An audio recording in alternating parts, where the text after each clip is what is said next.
motion to the outside is Edgar Bennett. Here's Brett looking to the end zone. Brett dancing around. Brett to the end zone. Touchdown, Andre Rison. Got knocked down as he caught the ball, but he held on, and the Packers have gone out in front by 2 touchdowns. I tell you, another great play. Ciao a tutti, nuova puntata di IPFN, la numero 20 addirittura. Io sono Salvatore Ioppolo, con me Matteo Rubinato. Ciao Matt. Ciao Sal. Allora, nonostante piccole difficoltà di ieri, insomma, che abbiamo superato, le hanno anche i più grandi, quindi figurarsi noi. E ci siamo con una nuova puntata. Abbiamo il nostro grande ospite che abbiamo atteso da tanto, uno dei sostenitori della prima ora di IPFN, possiamo dire, perché ci ha sostenuto da mesi a questa parte su Twitter, ha fatto propaganda per noi, quindi è un grande onore, un grande piacere averlo qui. John Rehor di Packers Talk. Hi John, thank you for being here. No problem. How are you guys doing today? Fine, fine. It's finally happening, and we're so happy to have you here on the show to talk about the Packers. And I wanted to start with something that I'm actually a little bit jealous of you, because you were in Lambeau Field last Saturday for the ceremony dedicated to Brett Favre and his induction into the Packers Hall of Fame. And as I told you earlier, Matteo and I were watching on our computers, and some tears were shed. What was it like to be there? It was amazing. It was literally amazing. I was fortunate enough to be up there all weekend. So, I got to meet him at an autograph signing before the actual event. And I got to tell you something, just to put my hand in his hand and shake his hand and say thank you, that was a moment I'll never forget. Seriously. I can imagine. It was unbelievable. But then to go to the stadium and experience that is really words don't describe it. When they got ready to announce him, because his family walked out first, and everybody was cheering for Deanna and his daughters and everybody else that was out there. But when they started to announce his name, I got a little misty-eyed, I admit. I was unfortunate enough. I never got to see him play. So the entire reason that I wanted to go up there was I felt I owed it to him to be a part of that day.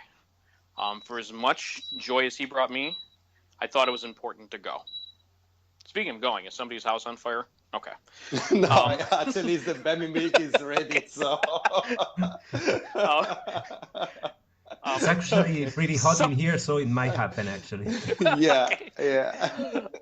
Anyways, so when they announced his name and when he came out, I've been to a dozen, maybe 15 games in my life. That was the loudest I have ever heard that stadium, ever. Louder than any game. I've been to a playoff game, but when he walked out there and everybody cheered, that was the loudest I've ever heard that place. And it was amazing. It was unbelievable. Unbelievable. Maybe the only thing that wasn't quite good to have was the music so loud when he walked in, because he covered all the cheers for a while, at least on TV. Yeah, it was fairly loud in the stadium too, but eventually the cheering did drown out the music. And I mean, let's give it to the Packers for really going back into that 90s Wayback Machine and sticking with the jock jams of 1995 for the playing that he walked out to. I was like, come on, man, seriously, we can't do something better? Anyways, that's besides the point. So, were you actually angry with him before all the reconciliation took place, and for what happened back in the day? Now seems like hundreds of years ago, but it was just 5 years ago. Right. 7. I was never really angry with him. We'll start in 2008, because it's obviously a process for him to leave Green Bay and then get to the Vikings and then come back. I wasn't angry with him in 2008. I think you could say disappointed more than anything else, because they asked for his decision to come back and play, and he gave him a decision that he wasn't really sure on. And he really should have stuck to his guns and kind of said, I'm really not sure, guys. But I was also disappointed with the Packers when he asked for his release, when he figured out that when he wanted to come back and play and they weren't going to let him back, the Packers should have just released him or traded him. Because, and I said this, over the years, if Minnesota would have said, we're going to give you 3 first-round draft picks for Brett Favre, why would you not take that trade? Yeah. Why? 3 first-round draft picks for a team that they were good, but they weren't great back in 2008, 9. I mean, why would you not trade someone for 3 first-round draft picks? So I never understood why they didn't do that. Yeah, also, if they thought that he couldn't play anymore, why don't trade to a division rival? I mean, he couldn't play anyway. Exactly. I mean, if they had figured out after the 2008 championship game that they were done with him, they should have just honored his wishes, in my opinion, and let him go. But you think they really offered that kind of deal? You think really Minnesota offered the Packers front office like a 2 or 3 round pick for him? I think that if the deal was right, I think Green Bay would have taken the trade seriously. And you shouldn't be, if you're that confident in Aaron Rodgers, which they clearly were at the time, why would you want to hang on to an aging 39-year-old Brett Favre? Yeah, I know what the problem is, because I think they were quite sure that that he couldn't play in the cold game, okay? But Right. Let me tell you that if you get Thompson or McCarthy, you trade Rodgers to Minnesota, okay, and they beat you like they beat us, okay? After you trade him, and can you live with that? No. Exactly, that's the point. Because I think, I was more disappointed about the fact that he went to Minnesota like a couple of years after, and a couple of retirement speech after, okay, about that. But how can you trade him? And I agree with you. If they offer me 3 rounds, first round pick, I'm gonna make the deal. But are you gonna sign the deal? Here's what I said on From the Benches. So think back after the 2007 season. You had Brett Favre, 39 years old, and you were 38 years old actually, and then you had Aaron Rodgers, who I believe was in the last year of his rookie deal, might have had 1 year more after that. Yeah, I think so. So you risked potentially losing Rodgers, and God only knows where the team would be if you didn't have Rodgers. But you also risked hanging on to Favre, who was at the tail end of his career. Yeah. Well, who's the more valuable chip in that play? And I mean, in my opinion, the more valuable chip was Rodgers, because he was clearly younger, and as he showed against the game in Dallas, he was ready to go. So, if Favre wanted to keep on playing, and you would have said, we have Brett Favre available, anybody want him? And if Minnesota, Chicago, or any team said, we will give you 3 first-round draft picks for him, I would have made that trade in a heartbeat. Yeah. In a heartbeat. Who do you think was the bad guy in that situation? I mean, I think it was Bill Johnson on Green and Gold today said that basically it was his wife Diana who made him do things that maybe he wasn't ready to do with the comeback, with the sticking it to the Packers and so on. Do you agree with that? It reminds me of the wife in Any Given Sunday. I think the movie. I think that he was getting a lot of bad advice from a lot of people. I really do. I think that, in the end, it probably would have been his wife, because obviously he's married to his wife. He's going to, I assume, talk to his wife more than anybody else. But you have to figure that he's got his wife, his agent, his kids, his brother, his sister, and everybody else kind of like tugging him in all kinds of different directions. And I don't think he really knew what to do, especially when he got to the point where he was retired and then he started having those second thoughts. Yeah. That happened right after retirement, if I recall correctly. And Peter King said that in March of 2008, he received a text message from Favre saying that. So it didn't last long, actually. Right. And that's the point where if he would have stuck to his, because remember the report came out that said he retired and he came back and changed his mind. They were all set to go down and welcome him back, and he changed his mind again. I think at that point, that's when Green Bay should have been like, we're done. And just told him, we are done with you. If you want to come back and play, we will either trade you or release you, but we're not going to play this game anymore. So I think that everybody was at fault. If you want to sum it up, I think it was poor communication by a lot of different parties. Yep. Yeah, I agree. I agree on everything, but still, if I'm Ted Thompson, obviously I know far less than him, okay? And you agree on everything, okay? And the Minnesota Vikings, my division rival, that at that time they were not bad, I think, because I think they just missed a quarterback to go to the Super Bowl, like they almost did the year after. And you're gonna give me 3 rounds pick, okay? I make the deal, and they're gonna Vikings with Favre going to the Super Bowl, and let's say Aaron Rodgers doesn't be as good as is right now, because right now that you can really complain about anything. I think we have the football god with a green and gold jersey right now, and you cannot survive that. So it was a tough situation to be in. So talking right now, yeah, I agree on everything, but signing the deal, I think it was more heavier than anything else, probably. So I'm not blaming anyone. It was just a bad situation. Probably they could handle it better. Okay. Thank God he threw that pick in New Orleans. Thank God we won the Super Bowl the year after, and thank God now he's back home, I think. Exactly. Exactly. And just let me ask something, because Sure. And then we're going to talk about the good time, okay? Okay. And there is like a report, from Mark Taucher, I think, in an interview, that after the NFC Championship game with the Giants, that he threw the pick, okay, when saying that Favre in the locker room said, okay, thank God they beat us, so we're not going to get our ass kicked next week. Yep. I don't know if it's true. I don't know what you think. I don't know that. I think it was Jason Wilde that first kind of mentioned that on his show. I heard it 6 months ago, maybe a year or so ago, and I remember tweeting him one of those like, "Wait, what did he say?" And he came back and said, it was never really reported, but it was kind of information. I think the thing to remember about someone like Favre is this: Favre's sense of humor is not comical, it's not witty, it's very dry. So if he were to say that, we really don't know, and he's the only one that can answer. If he said it being serious, if he said it in jest, we don't know, and we never will know.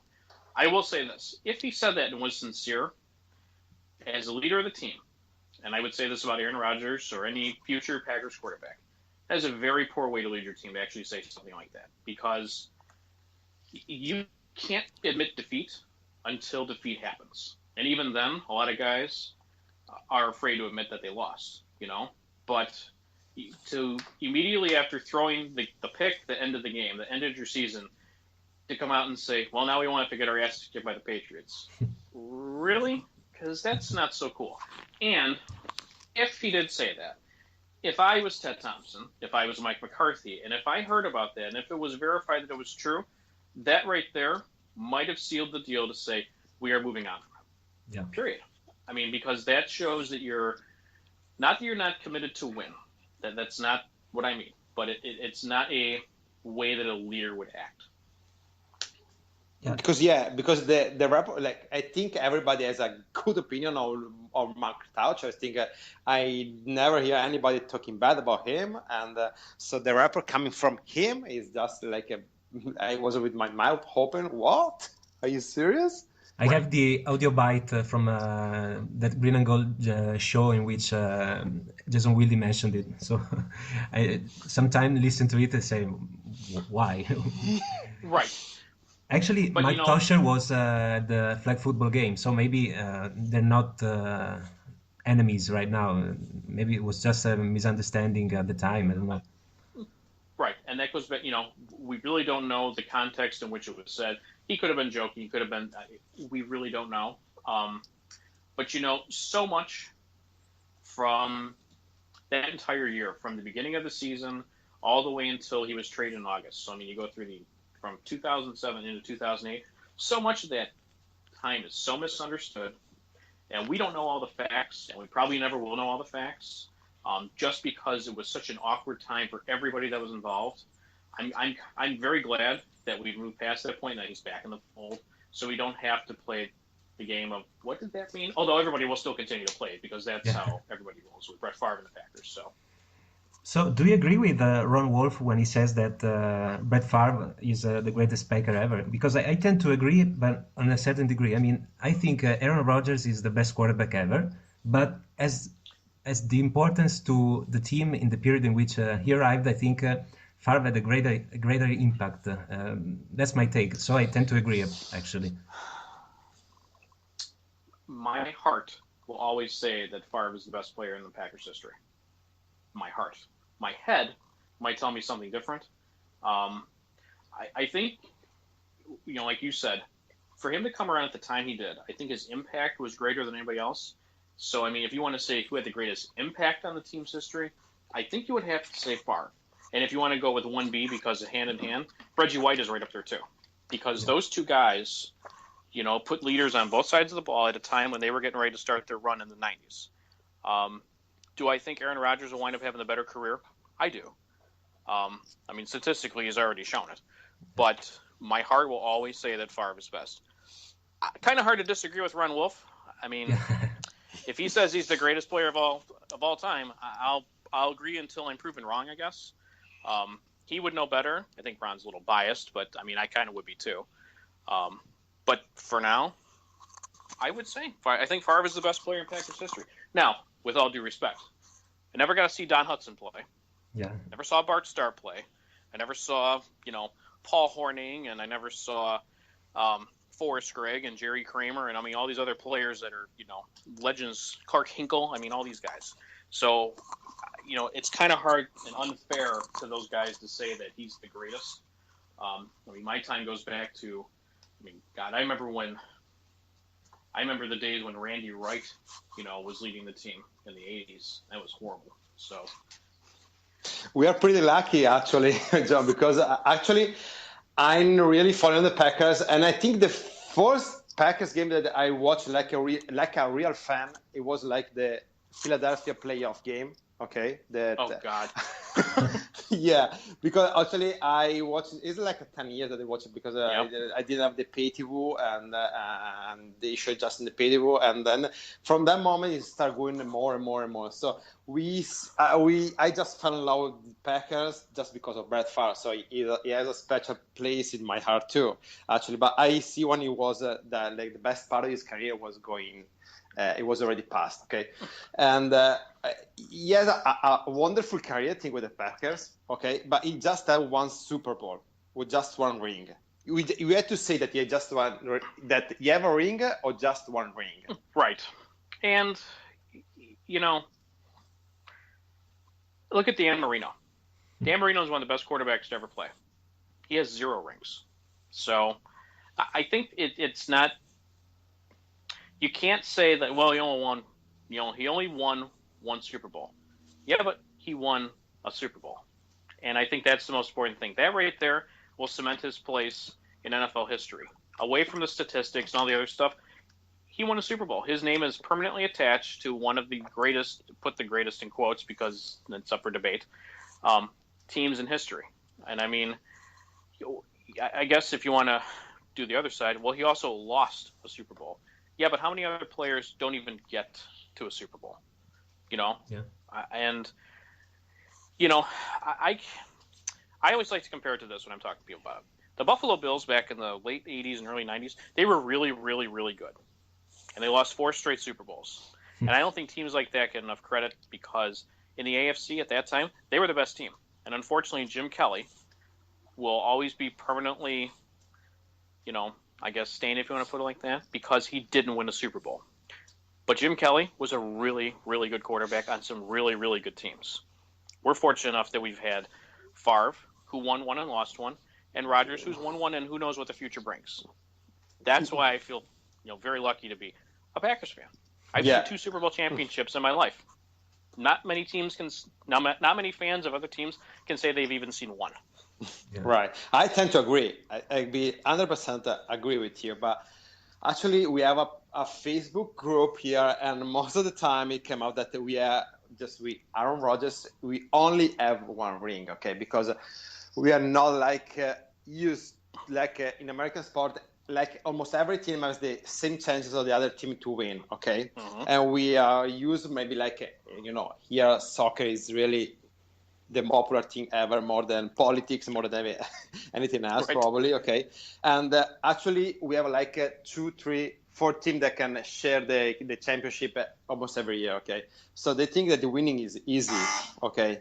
And Actually, they used to criticize the front office because with Aaron Rodgers we only have one ring, one Super Bowl, and it's hard to explain to us that there is the other 31 teams in NFL that have the same chance and that try to win every year. But go ahead. And it's hard to explain to them this. And just because you have Rodgers, that doesn't mean that your team is better than the other one, I think. Yeah, basically they say that since you have Rodgers, you have to put the entire team better because you have to improve the team for Rodgers to win multiple championships. I don't know if I explained it correctly. No, you did. Yeah. Here's how I would look at that question. In 2010, they were, the Packers were picked to go pretty high before the season. They were picked to go pretty high into the playoffs, pretty deep in the playoffs. And then everybody got hurt. I mean, so you have the best quarterback in the league, who he himself missed, a game. But it was other players of the entire team that rose to the occasion and led them to that championship. But the next year when they were 15-1 and everybody was healthy, they got absolutely trounced in the playoffs because the defense sucked. Yeah. So it's really not it doesn't matter if it's one really good player, because you can have one really good quarterback, one really good running back, one really good wide receiver, but if everybody doesn't play up to the level of their ability exactly and step up, you're not going to win nothing. Yeah. I love baseball, okay? And my favorite team is the Yankees. And the Yankees are infamous for going out and they will just sign free agents all over the place. Well, at least they used to. And they never develop their own talent because you'd have a bunch of individuals playing as individuals. And I was never really sure they were playing as a team. And it wasn't until the late 90s and early 2000s when their own talent from the farm system started to come up and you started to see them gel as a team that they started to win championships again.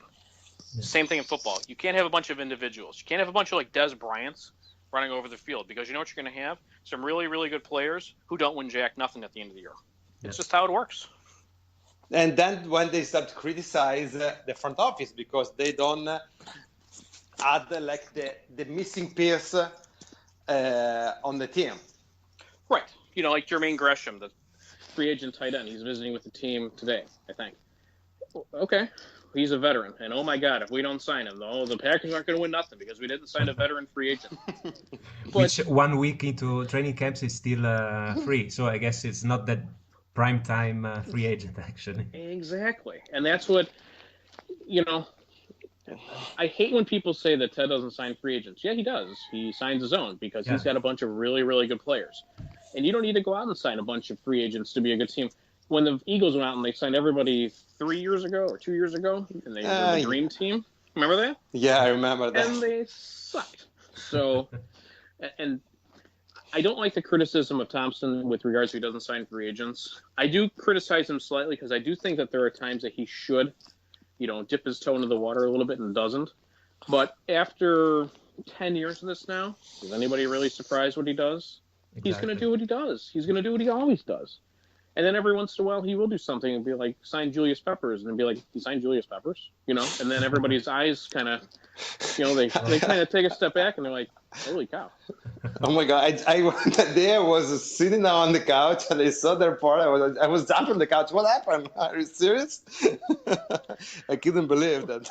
So I'll tell you, because Peppers played in Chicago, when he signed with the Packers, I went into work the next day and everybody was like, I can't believe that Julius Peppers signed with the Packers. And I was like, yeah, that's a bummer for you guys, I guess.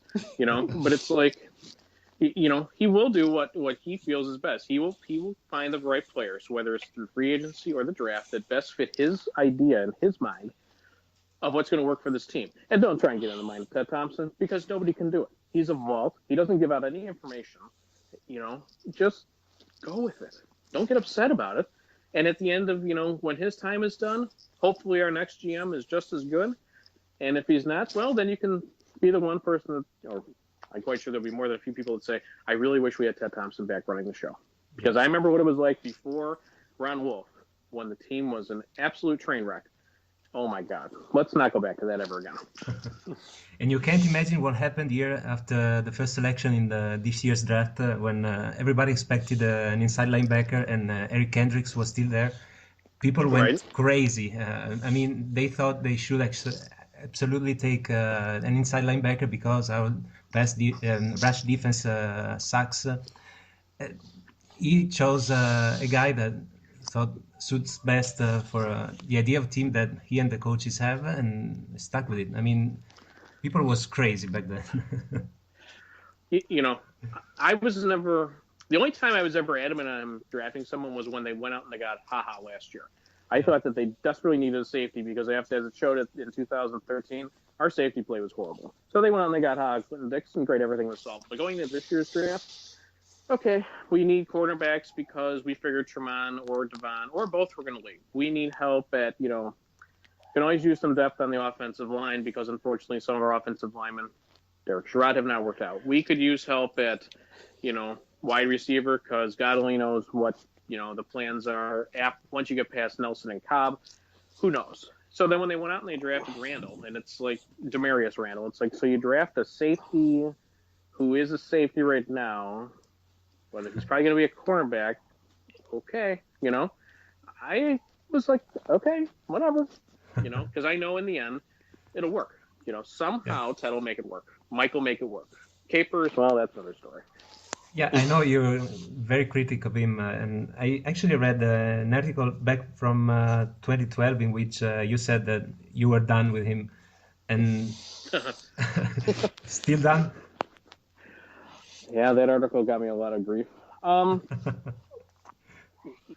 I get frustrated with Don Capers because I feel he always takes his foot off the gas at the worst times. I think case in point is, against Seattle last year when we lost in the championship game.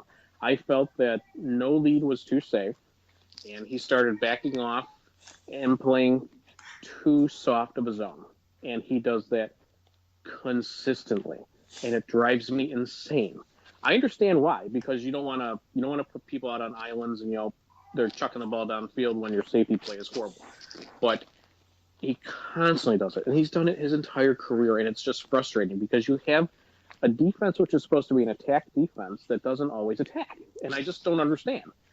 I would you could be up 65-0, and I would not see him, blitzing 4 people at the same time just to show, yeah, we're not done. We are going to ram it down your throat. But as I say every year, I'm willing to give him another chance. So you're happy about what Mike McCarthy did last off season? That he's going to be the head coach. He's not going to play the call. He's not going to make the play calling again, and he's going to supervise even the defense right now.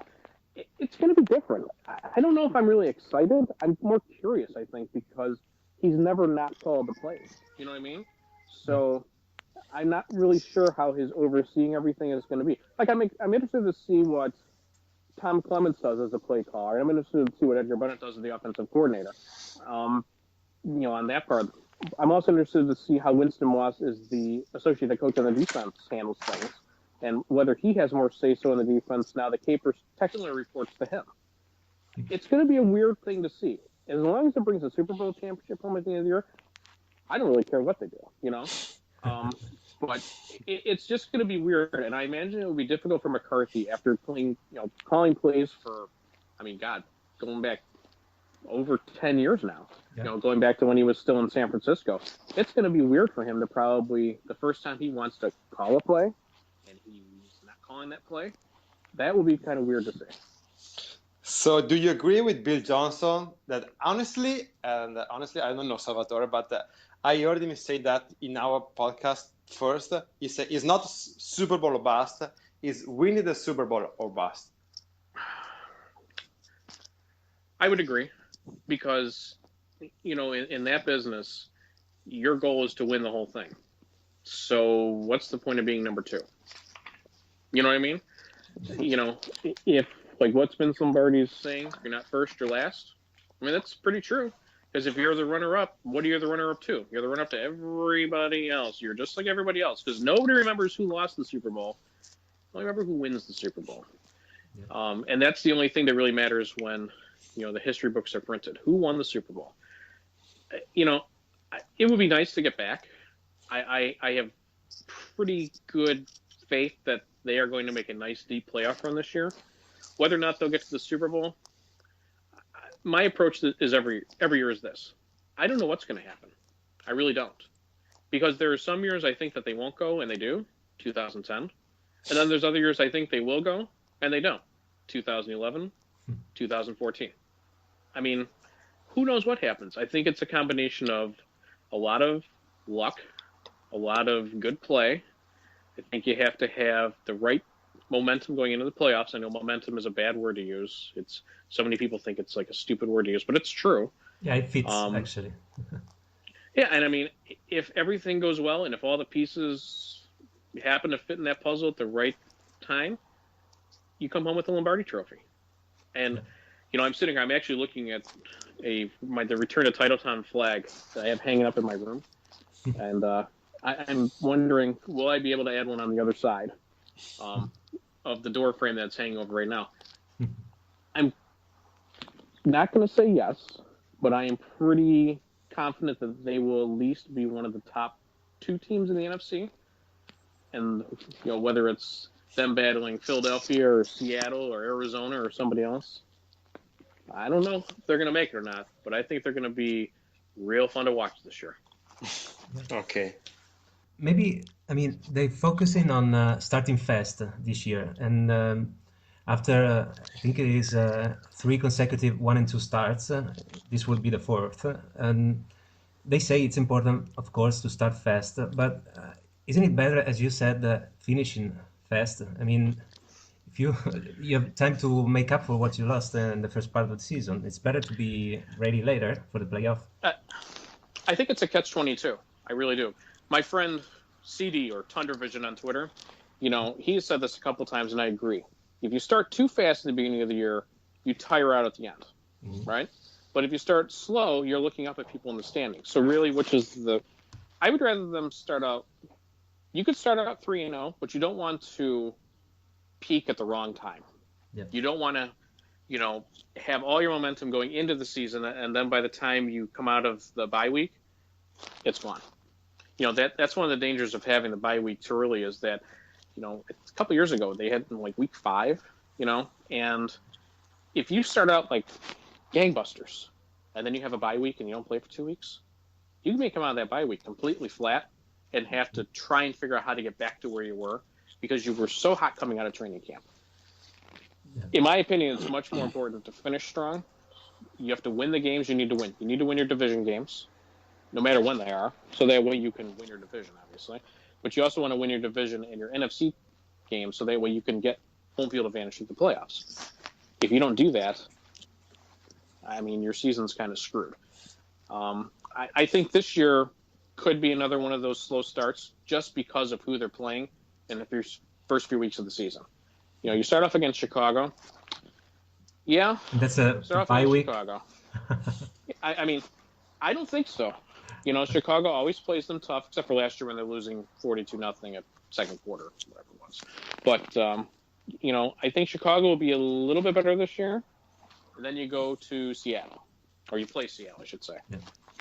You could come out 2-0. You very well could come out 0-2 after those 2 games. So, as long as they figure out what their definition of team, in quotes again, is fairly quickly, I think they'll be okay. Yeah, maybe the Seattle game is especially important after the NFC Championship game mentally. If they finally overcome this gigantic obstacle that they built for themselves, maybe the entire season will go smoothly. That's correct. Or they could peak in that Seattle game. See, this is that catch-22 I was talking about, because what if they are looking so much at that game as a payback game, which isn't true. It's in the regular season. It's not in the playoffs. They put so much energy into that game. They come out of that game absolutely exhausted. Yeah. That's the danger. What I would like to see in that game, and this is just me, this goes back to what I was talking about, taking the foot off the gas. If they're up 65-0, literally, you try and run it up. And I would purposely try and run it up just to prove a point to Pete Carroll and everybody on that team. You're not better than us. We were the better team last year, and we're going to shove it down your throat and prove it to you. And hopefully they don't have to play again in the playoffs, because that would be pretty ugly if they did. But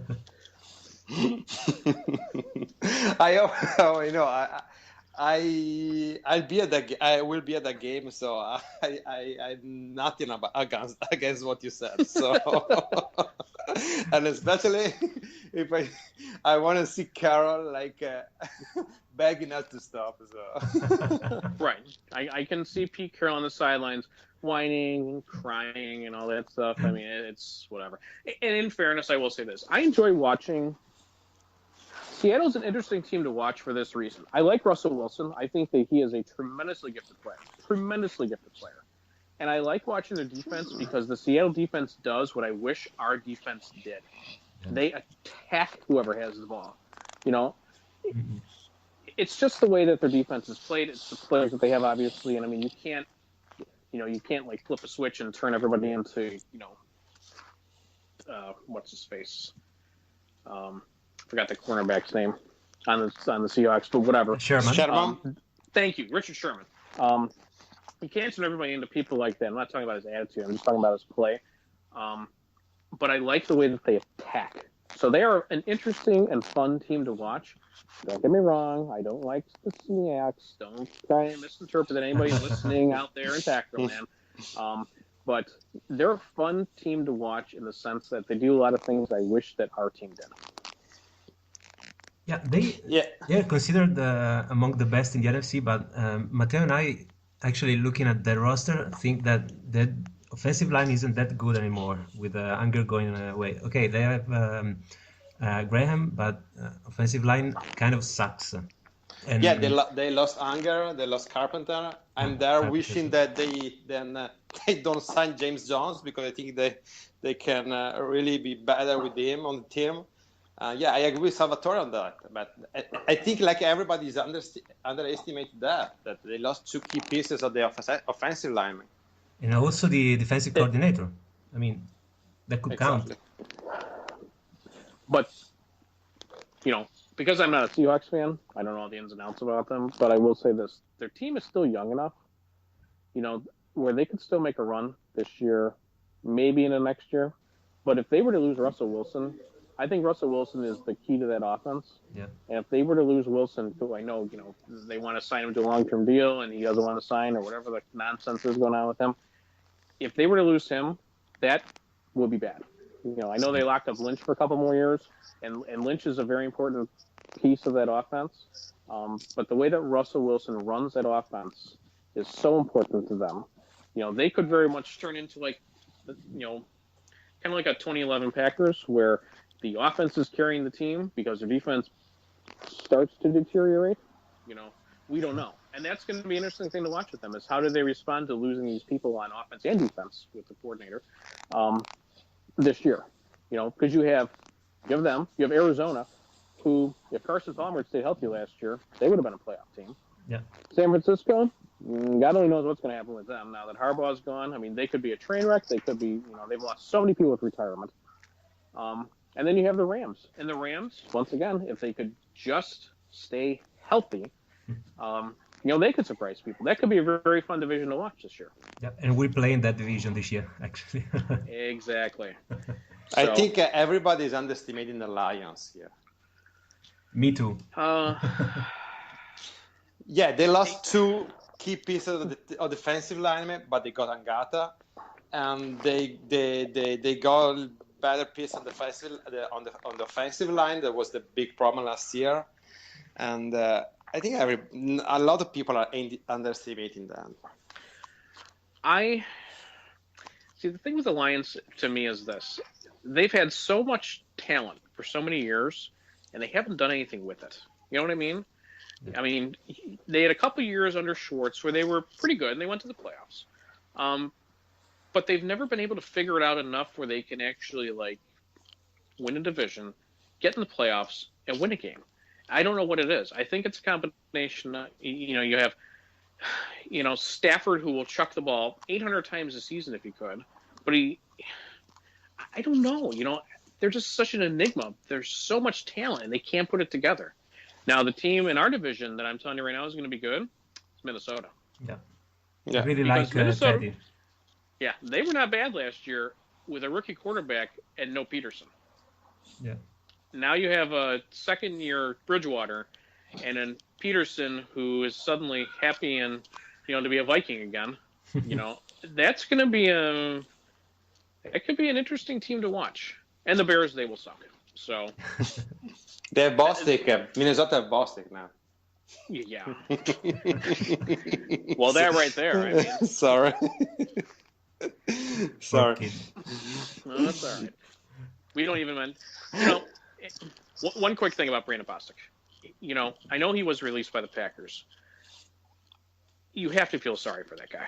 Yeah. You have to. I mean, yes, he screwed up, and he's admitted he screwed up. He did what he was not supposed to do. But for him to get death threats, for him to get, verbally accosted, by all the Twitter tough guys, I mean, how can you not feel anything but a little bit of pity for him, even after he screwed up and admitted he screwed up? No, I agree. I agree 100% on that. I hope he goes to Minnesota, and I'm not saying I hope he has like a great career, because I don't think he's got the talent to have a great career per se, but I hope he goes and is able to start a new phase of his career where he's able to walk away from that one.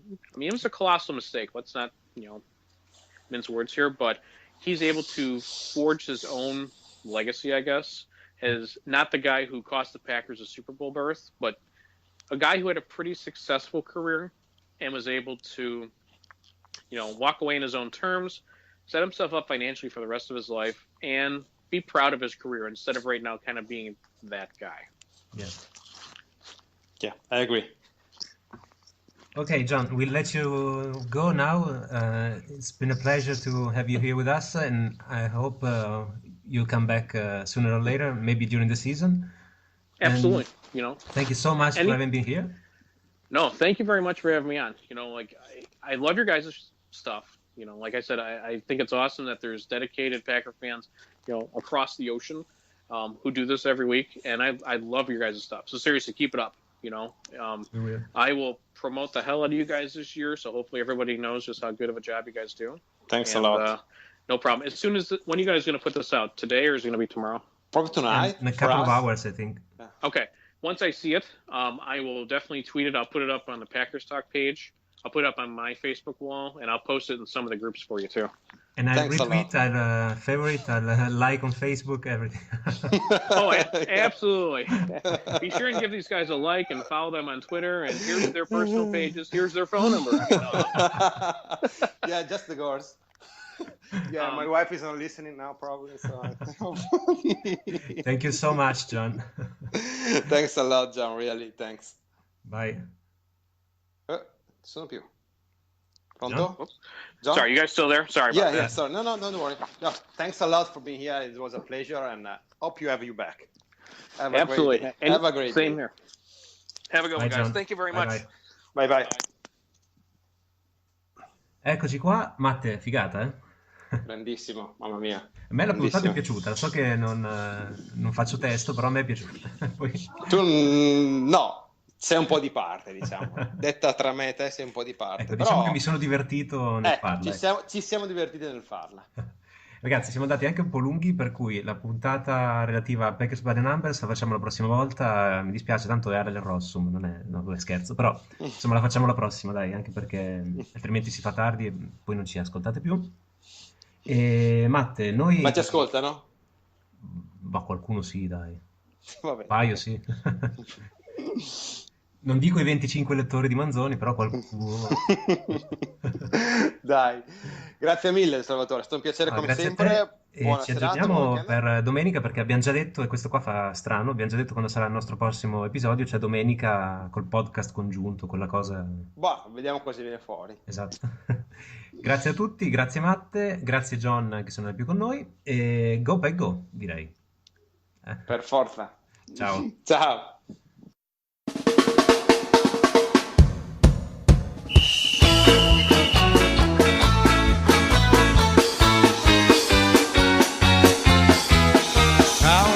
Times must we take this disgrace? Another Bears fan throwing insults in our face. The Packers are the greatest team to ever play the game, even if from time to time they've been a little lame. How could you ever love a team with Jim McMahon? Not even Porky Pig was as big a him. They got a reputation that's mostly based on luck. The Bears still suck. The Bears still suck. The Bears still suck. The Bears still suck. The Bears still suck. They really, really, really, really, really, really suck. Yes, the Bears still suck.